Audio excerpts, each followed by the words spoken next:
must learn. All right, it's recording. Yeah. Hey, so I had a really good talk with Aver a couple weeks ago just to talk about what we were going to talk about, and it was the best interview ever. And it's not going to be anything like this interview. What's happening now? Did you change? This interview is just a tribute to the last interview. Ah, the tribute. Because Yes. because I didn't record the last one, so. Yeah. Why didn't we record that last one? Oh well, I just didn't want to like throw the camera on you. You know who knows? Oh yeah. Okay. Okay. But you're a pro. You're a pro. Yeah. Sorry. Now I'm like sitting in front of my desk, and it's just a big mess. It's Well, horrible. I can't see it. So, but now I. Can Yeah, see it's it, good. and It's I'm for the better. It's for the better. And I'm judging you, but I never would have known. And now I'm judging you. All right, I swear I'm done. I'm gonna look into the camera and address the people. Sorry. That's the people. I'll address the people. Hold on, I'm trying to plug in my Yeah, go ahead. mouse. All right, cool. Oh, all right. Let's do this. Cool. So, you were at a shoot yesterday. What the heck was that? Can you tell us about that? Oh yeah. That's Hachiko District. We do food. Lots of food, all the food in Tokyo, outside of Tokyo as well, but a lot of interesting Japanese food. The producer made it for the sake of appealing the people that eat with their eyes, the people that really like food, especially of different cultures and stuff like that. And we're doing really good. But yesterday was what was it? It was this crazy beef bowl. It was so good. It was so good. Yeah. It's awesome. So yeah, Hachiko District. If you guys haven't seen that on Facebook, we're coming out with YouTube content soon. But yeah, that's what we were doing yesterday. I've been following. It's really fascinating. Like I did like I've watched the cooking shows or the extreme foods in America, but it's like I don't know. I just think Japan does a little different. They're like they have everything's super unique and super like yeah. Of course I would want a hamburger the size of a car. Why wouldn't I? What kind of problems can start from this?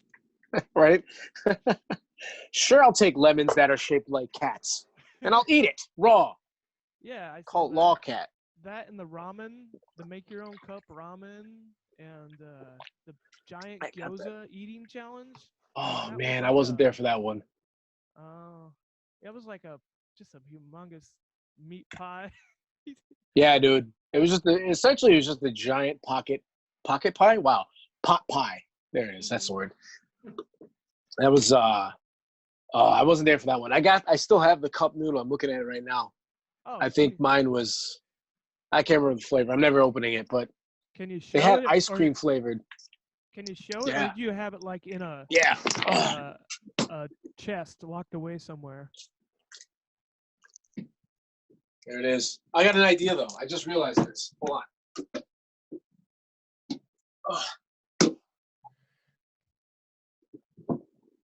Okay, following protocol for the show. You didn't get the memo? I got my gi on. We all wear gis here.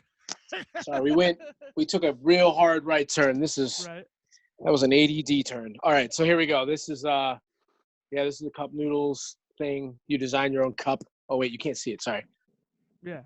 And there it is. I can't remember my flavor though. Is it horse flavor? Yes. No, no. It's not horse flavor. You get to mix 3 of your own.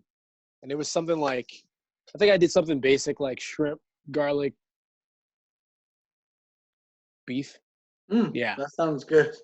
Yeah, man. Yeah. Oh. But they had really nasty ones like ice cream and chili. Oh. Yeah. No. Well, you never know. Sometimes you eat some weird crap and you like, I didn't think you would put those two things together, but actually that's pretty freaking good. That's pretty good. But I had a pretty right. Go ahead, sorry. I had what's it called? What was it? Salted pineapple, salted caramel or salted pineapple candy for the first time like 5 years at a convenience store. And I was like, it was 5 yen. I was like, this is probably gonna be the grossest thing ever. It was really good. It was salted pineapple. I was like, what the? My mind was blown. They probably have some crazy restaurant in the middle of like Tochigi that you'll never find ever unless it gets on Hachiko District. Just full of salted pineapple, delicious. I don't know. It's ridiculous out here. You like my blue gi? I love it, man. It's easier Yeah. to keep I don't clean. even I like blue geese. I don't even do judo at all. Like I'm not a judo guy in the slightest. But my friend gave it to me. I was like, it's blue. It's cool. Yeah. And now I'm wearing it. I'm like, I don't belong. This isn't me. Well, everybody's welcome. Yeah. um, I had to follow suit. Hey, babe, can you do me a favor? Can you get me a sponge? A wet sponge? My mouth's got gross because I eat play. Okay. Thanks. hey, you know what I'm dying to know about? I don't know if you can tell me, right? But I just saw the first freaking Benza English, and I was Oh, like, yeah, "Oh, yeah. sweet! There's a new series I can get into." And then I look, and I was like, "Wait, there's only one out. Am I one of the? Am I? Did I see the first episode? Oh, you gave me that Yeah. first hit for free, and now what's up? Do you know what's going on with that, or can you Yeah, tell me? after 2 days ago, we got all 6 episodes up on Amazon Prime. Oh, they're So up. all of them. Yeah, so all of them just got put up on Amazon Prime. I think only in Japan though, or the Japan and the UK. I got to relook at the post. Hold on. But yeah, it's up, man. It's up. It's coming out. Coming out. Hey, It's gonna be crazy, man. It's gonna be craziness. it Did you probably. see all of series one? I saw series one. I actually watched Ben's English first, uh, and then I Oh was like, yeah. "Oh, this is cool," but I'm not sure who these people are. And Like what is going on? Yeah. and it's like it's a Seriously. joke about a joke. But if you and I'm sorry, Nick, I'm not including you on this, but I'll It's send all you a good. link. I'll send you a link. It's you gotta watch it. Wait, it is in Japanese though. But you know what? I think the comedy, it translates. I wonder. It has subtitles. It has subtitles. Is it available on the American Amazon, or is Amazon pretty standard everywhere? I think it's on its way into the American Amazon. I think they made it in. They made series one into the American Amazon under like international or independent. Uh huh. But as for Benza English, I'm not really quite sure. I'm not sure if they got Benza English all the way into America yet. Oh, So okay. fingers crossed. That would be great to have that credit. I mean, I still get it anyway. But Can you tell us really quick what Benza and Benza English is about? I know oh man, it's a package this to is the unwrap. hardest thing to do. Or This is tell us, the hardest thing to do. well, what does Benza mean in Japanese? Benza means toilet seat. Okay. So what the Benza English is, it is it is a show about two young men trying to find a new toilet seat that they recently broke, and they end up getting into a trans-dimensional war to save the universe. The universe. Because why wouldn't you? Yeah, exactly. And then you're just like, what? Yeah, it's the hardest thing to explain. Trans-dimensional, not trans. That's not the word. It's Interdynamic. a big old tranny adventure. Yes, that's exactly what I was trying to say. It's for everyone, literally. That's mean. No, anyway, it's a trainee adventure. That's funny. Um, well, no, actually, even though it sounds crazy, but based on the first episode and being a foreigner in Japan, it makes so much sense. Like, because even if you speak a bit of Japanese, you're always like, everything is like a quest. You go to the hardware store and you're like, oh crap, I don't know what these kanji are. I just want to Yeah, right. I just want to get a freaking screwdriver, the one with the magnet on it, and how do I ask for Yeah, that? yeah. And Sticky go twist. you might Yeah, go to the store, look around, get embarrassed, and go home, and then you come back a week later and be like, "Okay, I'm gonna ask," and right. the Tinian is gonna try to find it what you for, and then they probably won't get you the right thing because you didn't explain it to them properly. But you're kind of embarrassed, so you buy it anyway, even though you know it's not the right one, and you take it home. I mean, not that I've experienced this, Yeah, no, but absolutely not. but anybody that's ever, not even just Japan, but a foreign country, it's like it is like a mystical quest based on what you understand and what how do you interact Yeah, with people and what they expect of you. So yeah, I bought that hook, line, and sinker. And even if you haven't had that experience, it's just freaking fun, you know. it is. It is. I really like how he brings up a lot of issues within this ridiculous show, and it's still a timeline. So there is like it is a series. Makes me excited to see what's gonna happen, and I'm in it, and I'm still like, dude, what's gonna happen? He hasn't told me anything yet. Well, how did the Benza English happen? Because they kind of explained that in the first episode. That like, oh, we're gonna try this new thing. It's not really gonna make sense, but oh, let's do Right? it anyway. And I love that there's so much third wall breaking, which might drive some Yeah, people crazy, but I love that because I really feel like I'm on set, part of yeah, part of the gag. Um, but how do you have any idea like how did the like because Benza English was like a segment from Benza, right? yeah, So there's one segment where somebody's getting chased and then they make it into a scene like what would we say in this situation, right? yeah, And we have yeah. Aver to be the The the bartending the bartending English helper. teacher. Yeah, Yeah. I think so. What it is that Benza English is a spinoff from the series from Benza, where you're trying to help Japanese people communicate to foreigners with the power of English. And it became its own spinoff because it was funny enough to make it a regular thing on the show. And also the characters inside of the actual Benza English have enough of a foothold inside of Benza for them to just make two different things going at the same time. Mm-hmm. Um, Also, I think he's diving into not like as a market scheme or anything like that, but he's diving into teaching really ridiculous English because that sticks better than like your traditional like where are you from? Like if you say things like um, don't come any closer, dickwad, people are gonna remember that, and it's actually more fun and funnier for that audience, for the Right. audience that actually enjoys the English of the Benza. So I think it's like the perfect middle ground for people who like English in Japan, and then also really ridiculous humor for that type of I guess person who's not in Japan. So and I Right. think that's where he came up with making the Benza English a spinoff, and then that spinoff actually has to do with the main story. So he was just like, "It's in. Let's do it. Let's just go. Let's go with it." And that's So so now if it's there's a a show in story, itself. yeah, and maybe it gives like Kyle and Chris or whoever's producing to kind of like write the next one or the next season of Benza while you guys are Yeah, doing your own party. yeah. We're kind of like it's kind of like it's kind of like Avengers. Like you have Avengers. one party doing shit over here, then you got another party doing shit over here.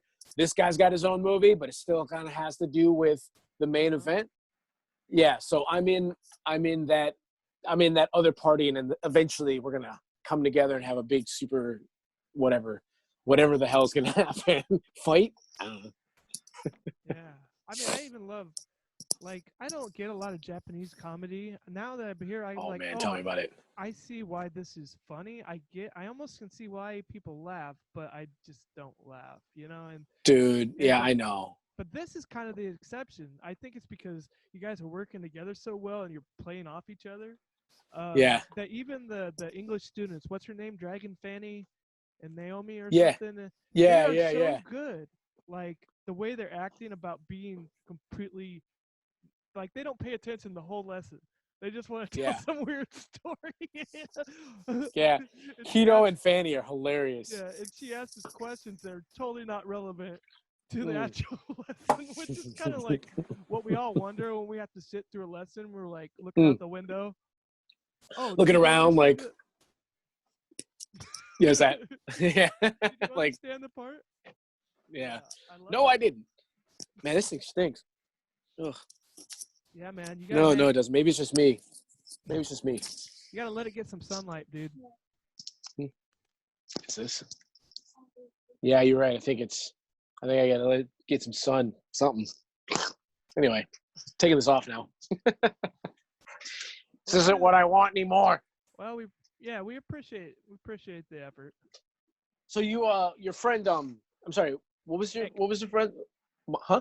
Nick. Nick, where are you from, man?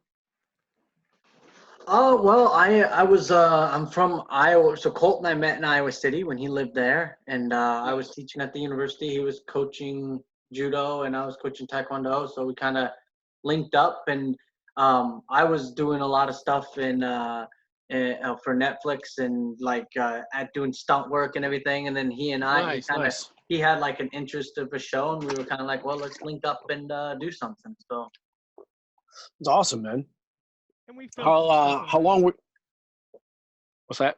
Oh, we filmed the stuff we filmed was in Iowa. yeah. Oh, okay. Mhm. Cool. When was the last time you've been back? Colt Uh, Amborn. Best I host left. ever. I left home. Well, this is home now. I left in September. Last September. I've been in Japan Last since. September. Oh shit. Mhm. Wow. Damn, they came to the right place, man. Tokyo's where you started. Like you just were like Tokyo. Yeah, this area. This area is That's actually awesome. Kanagawa, but to the rest of the world, Tokyo. Yeah, man. I wish I did that, man. I came here. I landed in the boonies, man. It was awful. It's terrible. How did you come here? Were you teaching English or were you going to school? Yeah, I was teaching English. Like what I did is I went art school, and right after art school, I went to teach English to try and do English teaching while building a game. Okay. And that Oh, was cool. like, Oh, a game like yeah, a I was video like, game. yeah, like a video game. I was like, I'm gonna be a game designer. And I went really ham on that. And I was trying to do the best that I could without going crazy because I was in the middle of nowhere with no friends. Mhm. Oh, it was rough. It was rough. And I didn't have the internet for like a month. Oh. Anyway, So what um, art school did you go to? Kendall College of Art and Design in Michigan. In Michigan. Okay, cool, man. Yeah, it was good. It was a good time. So that's what got me here. And then I went to Nagoya to do more of the same thing and got really distracted by booze and girls. And then I came to Tokyo and was like, manhood. And then like I just woke up, and it took some time, but I woke up and was like, all right, no, seriously, this is what I'm here for. And really buckled down, and somehow I became a full-time actor. I don't know what this happened. This is my life right now. So in art school, when you were in art school, did you go for game design? I went for illustration, digital media, and visual cool. storytelling. Cool. So I was like an illustrator that could animate and do all the digital stuff. And I wanted to just be the guy that created the game and then animate everything and then throw it at a programmer. Or learn programming later because I sucked at it. And I still do. I'm awful. Like, I'm not even. What's that? Did you ever finish your game? No. No, you didn't. I finished my demo and I started programming, and it was a brutal process. Like there was nobody to give me any tutorials on what I wanted to do. It was bad, but I mean I was learning. What was the game gonna be? What was your idea? It was a 2D action RPG. Oh, cool. Yeah, and it was gonna just be all like if you know what a Metroidvania game is. Do you know Castlevania Symphony of the Night? Have you ever played that? Yeah, for sure, man. Or Super Metroid? Yeah. Like that style? Okay. Ah, man. But I love action RPGs, and I love the 2D action RPG. It was like, I was like, I'm going to do it. I had my own system. There's swipes, and there's a story, and it was crazy, and it was the biggest project ever. And it was, then I got to like, all right, let's make my guy attack when you press the A button. It was like, error. For like weeks. I was like, God damn it. It's horrible. Oh, it's so bad. That's why I'm an artist. That's why I'm an artist. And what got you into acting then? Oh man. Okay, so I try to shorten this story down every time I tell it because it's so freaking long and ridiculous. The thing that got me into acting, particularly like the middle ground, the spine, is storytelling. I've actually just been obsessed with really good storytelling since I was a kid. I just love it. I love everything about it. So video games was the medium that I wanted to do that in. And then as I was here trying to make my own game, once I got the game to presentation ready, like I got the game to look really good by animating the shit out of it and then like pretending like it was a game you could play.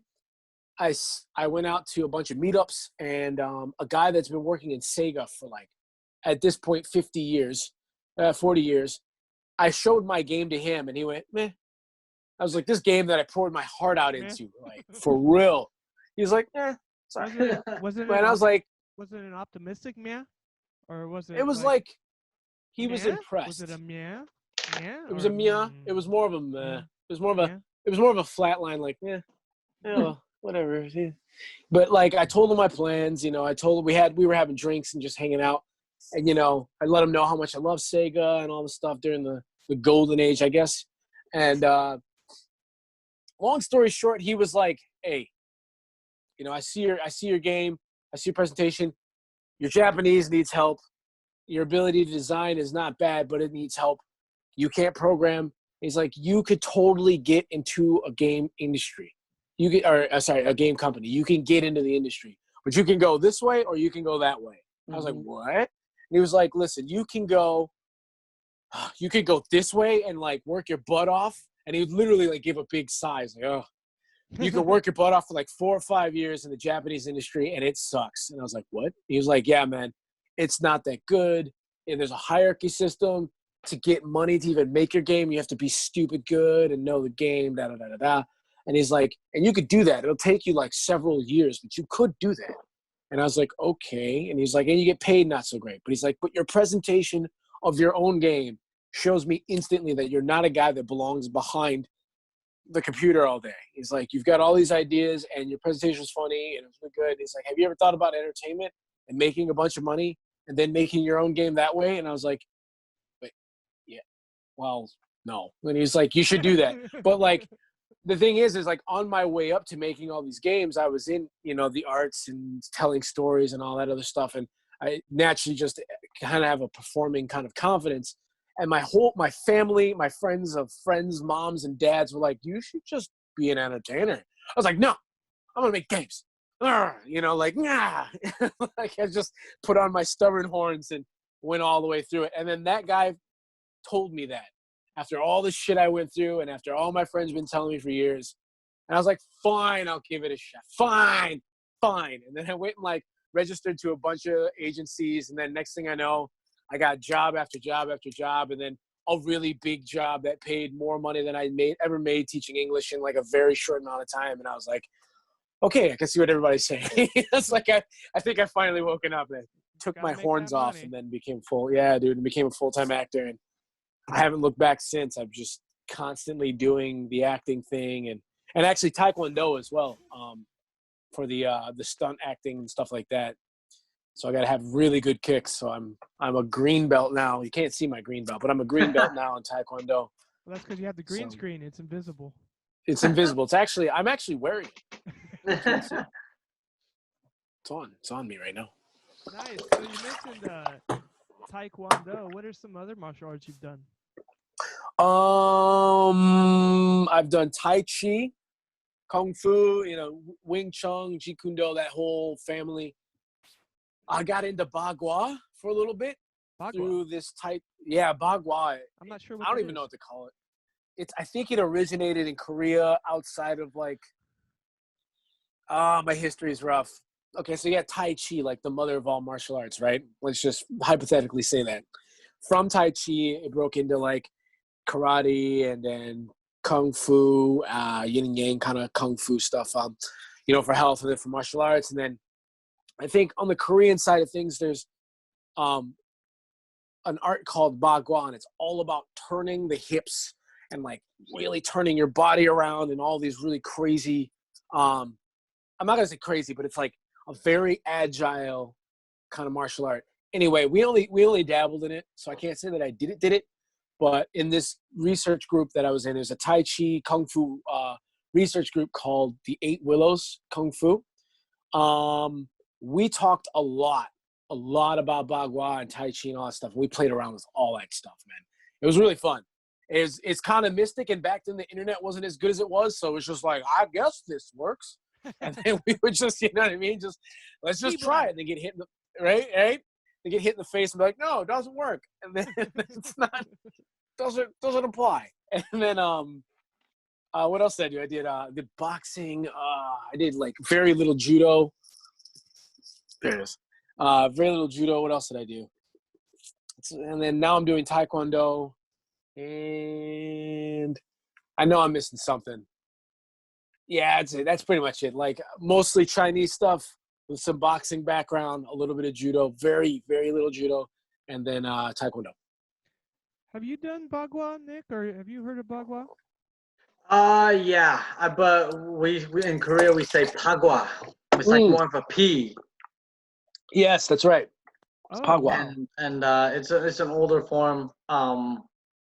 We don't really do it in Korea anymore because it kind of comes from the Chinese branch of martial arts, and we try to stay away from the anything Chinese no, or you Japanese. didn't. We try to stay away from anything in Korea. We try to stay away from anything Chinese or Japanese. Like so, even like Taekwondo now is a big debate in Korea, because Taekwondo is not even really a Korean martial art. Technically, it's Whoa, really? spawns from karate and stuff after the Japanese. And so like they debate on what is really a Korean martial art, and there's a big debate on that. Like even hapkido comes from aikido, so we can't really claim that. And so it goes back to Koreans are claiming like taekyon and hwarang and all these different martial arts like that are like really, really old school. So Chuck Norris has his black belt, and it would be in Hwarang, which now we call Tang Sudo, but it was Hwarang where he trained in the 50s or the 60s within that and everything, and got his black belt. And he's a grandmaster in that, and now in his own art, now he's changed it to. Now the nickname is now Chuck Kundo, so now he has his own. Wait, is that That's Chuck like a That's Korean amazing. word? Or Chuck No, like Chuck Chuck. Norris? Chuck like Chuck Oh, Norris, that's but hilarious. but it's Chuck Kundo, which means the way of the. I think it's Chuck, the way of the Chuck? it's like the attacking. It's the way of the attacking fist. I think is what it is. So when Chuck Norris gained his status, he was able to create his own martial art. So after he got his black belt in Brazilian Jiu-Jitsu, he went on and created his own system and everything like that. So he combined Jeet Kune Do, Kung Fu, Taekwondo, Karate, boxing, and kickboxing together. Wow. And Wow. now and then a lot of what you see in Walker, what you see in Walker is what he does. It's Chuck Kune Do, really. So, but that's kind of what Chuck Norris has done, and I don't know why I know that, but I do. So. That's crazy. I've never heard of that. That's amazing. Chuck Norris has a very I know a lot of people joke about Chuck Norris, but he's, I think, one of the only legitimate, I would say, what his characters were in the movie is like legit Chuck Norris. I think Chuck Norris is probably one of the more legitimate kind of tough guys in Hollywood, I think, so. Yeah.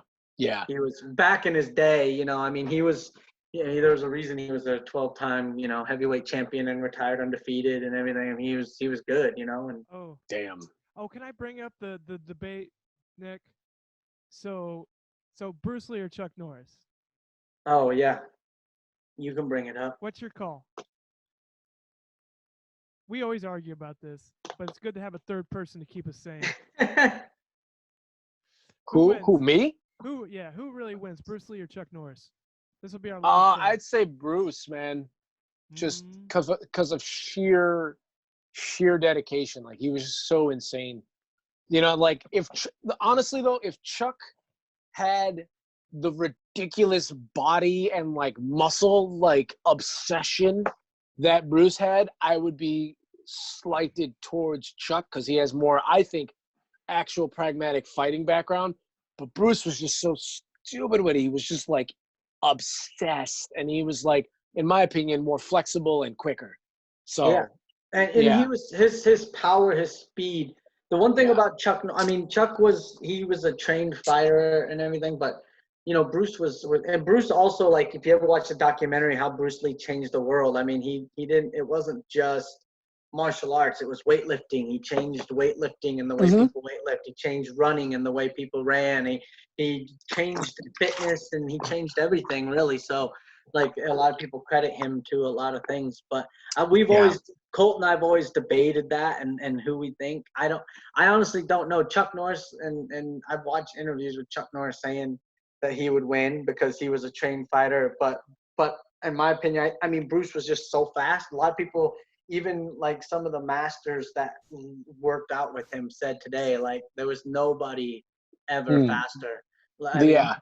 the whole thing with Jean-Claude Van Damme in Bloodsport where he takes the quarter out of the guy's hand, I guess they got that from Bruce. Bruce would actually do that. He would tell someone to put a quarter in his hands, and he would actually grab it before they could actually close their hand. Well, That's crazy. That happened when you moved, Nick. You moved so fast, your hand disappeared, and it's not because of our crappy green screen at all. It's because of your technique. Yeah, of course. I wish that were true, man. So, but no, that's awesome. So, what made you get into want to get into stunts then? Well, the thing is that as an entertainer, and a guy that really likes the fantasy kind of, and not like fantasy swords and dragons, though I do like that, but more of the fantastic like action fight scenes and stuff like that. I grew up on Bruce Lee. I was obsessed when I was a kid. I trained like 85% of us. And when I look back on it, I've always wanted to do it. Always. Motion capture was right up my alley. Like being like a character in a game and being able to throw the punches, actually throw the kicks, actually was the starting point. Then it was like, well, wait, why don't I do this for movies as well? And I was like, well, yeah, shit, I love that. That would actually be really fun. Throwing the punches and the kicks, taking them, flipping around, doing all this crazy, fantastic stuff to make it look good on camera. I was like, hell yeah, I'll do that. So then that just transitioned into stunts as well. I stay farther away from the stunts these days, though, and just try to stay into the action side of things, only because I feel like Japan's training in the action side is really good, but the stunts, not so much. They're not as safe out here, and they don't have as much money, and I find that stops more people from doing more. It's like there's these small, tight families. Anyway, I'm kind of trailing off here, but no, but I've heard that too. I've heard that a friend of mine, he said he was on a shoot, and he expected to do this. He expected to be a rugby player, and like run around, and then at the last second, be like, hey. Can you like dive into a try? Oh, by the way, we don't actually have grass. You mind diving in the gravel? And he was like, dude, yeah, I would have totally dove in the gravel if they just would have told me the day before. You're right. Gave me some pads and said, hey, this is what we're doing. Yeah, that happens all the time. It's so annoying. So annoying. I hate that. Yeah. Sorry, you probably can't even laugh at that because it's true. Like, no, I can't. I can like, kind of. Yeah, they do that. They do. No, seriously. Like, that music video that I posted. Like, did you see that? The one on the Instagrams? Yeah, I saw your post. Yeah, recent? I got to do yeah, I did that 2 months ago. Yeah, like it was like the end of February. They were like, yeah, they saw me do some fight scene work with somebody in a live situation. We had it recorded. They saw that, the client saw that, they saw what they liked, and like, yeah, we want you to do this fight scene. It's going to be like this, and we want the same two guys, meet you and Hunter, and we want you two to do this fight scene. We're like, cool. It's like, you're going to have a weapon, and he's going to have a spear. It's going to be cool. It's like, all right, cool. I'm thinking in my mind, they're going to give us some weapons and want us to do some choreo. What happened is that we got there, and they're like, okay, make a fight. We were like, what? And like, oh, here goes an actual, like, metal sword, and here goes an actual fucking wood and metal spear. Go. And me and Hunter were like, what? And like, oh, and we're going to fight on these rocks. I was like, what? Like, if it'd been anybody else, they would have had the shittiest music video ever. Anyway, we went in, and we fucking did it, dude. It would have been the worst. Seriously, though. It would have been the shittiest music video ever. We had you and Alex, right? Yeah, me and Alex, and I've trained my ass off in the stunts with Chuck. So I was like, all right, I can do this. I know I can fall on that ground safe because I've done it before. But, y'all could have said something like, hey, you're going to be flipping on solid ground, or like, here comes some metal weapons. Get ready, so I could be like, oh, shit, let me think about some safe choreo. That looks good. And instead, we came up with the choreo right there on the spot. Took like 2 hours maybe to make it look really good for all the angles. And Hunter, being a beast, he never messed with the spear before. picked it up right away, and we were able to choreo. I was able to choreo something with him, and then the music video comes up, and they use maybe 3 seconds of it. Maybe 3 seconds. That entire fight was probably like a minute, maybe 50 seconds.